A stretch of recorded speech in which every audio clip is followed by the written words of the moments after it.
Seorang tentara Rusia dengan nama panggilan Pendeta menceritakan dengan singkat bagaimana tank Challenger 2 Inggris yang dibanggakan hancur di front Zaporozhye.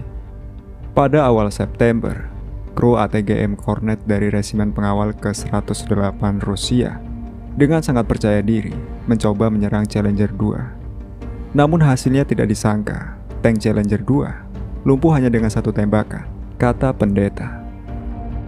Masih di Zaporozhye, tentara Rusia berhasil mengetahui gerakan senyap dari kelompok serang angkatan bersenjata Ukraina yang mencoba melancarkan serangan dari sabuk hutan. Resimen lintas udara Cossack yang melacak pergerakan itu berhasil menggagalkan konsentrasi kelompok tersebut.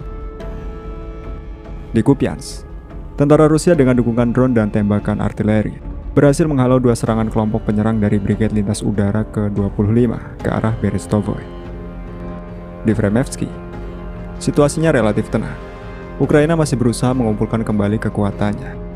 Selain itu, evakuasi korban tewas dan yang terluka menjadi aktivitas baru pasukan Ukraina untuk saat ini. Di Zaporozhye, situasinya relatif tenang akibat kerugian besar dari angkatan bersenjata Ukraina. Rusia justru berhasil menyerang posisi Ukraina di daerah Novovedorovka. Kemajuannya sejauh ini dikatakan berjalan dengan baik. Beberapa posisi strategis hutan telah direbut kembali. Penyerangan ini dikatakan penting untuk membuka peluang menyerang ke area belakang musuh dan menghambat operasi ofensif musuh di Verbov dan Novoprokhopovka.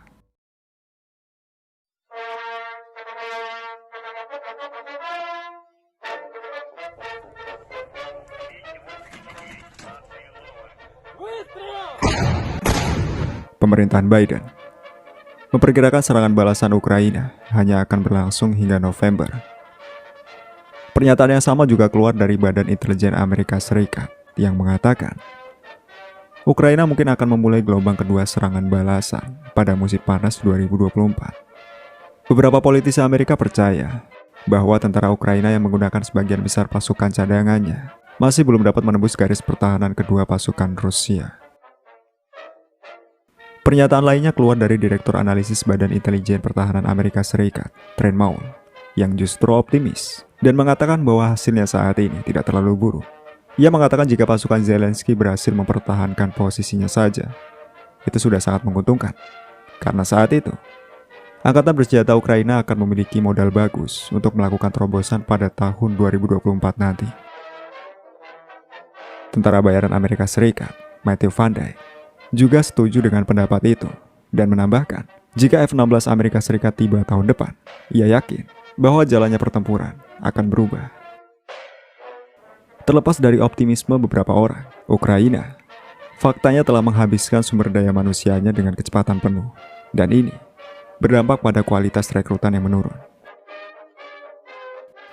Melemahnya Ukraina saat ini membuat Rusia dapat melancarkan serangan baliknya sewaktu-waktu. Serangan balik akan terjadi jika kondisi yang paling menguntungkan tiba. Saat ini, mungkin kita akan terus meluangkan waktu untuk bertahan dan melemahkan musuh, hingga saatnya kita akan bersiap untuk serangan yang menentukan, kata Artamanov.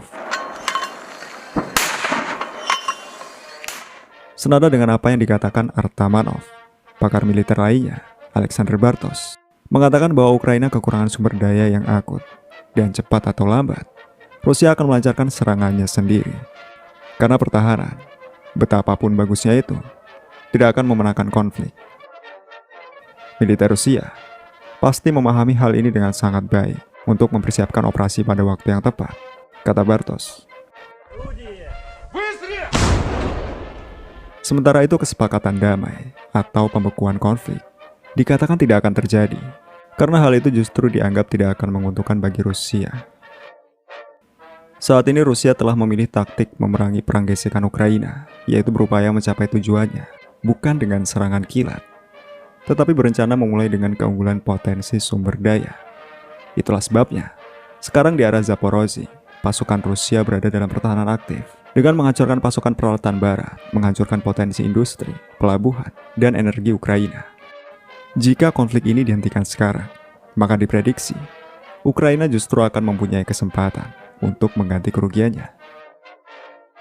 Beberapa mengatakan bahwa prioritas utama Moskow adalah meminimalisir kerugian selama operasi ofensif Ukraina.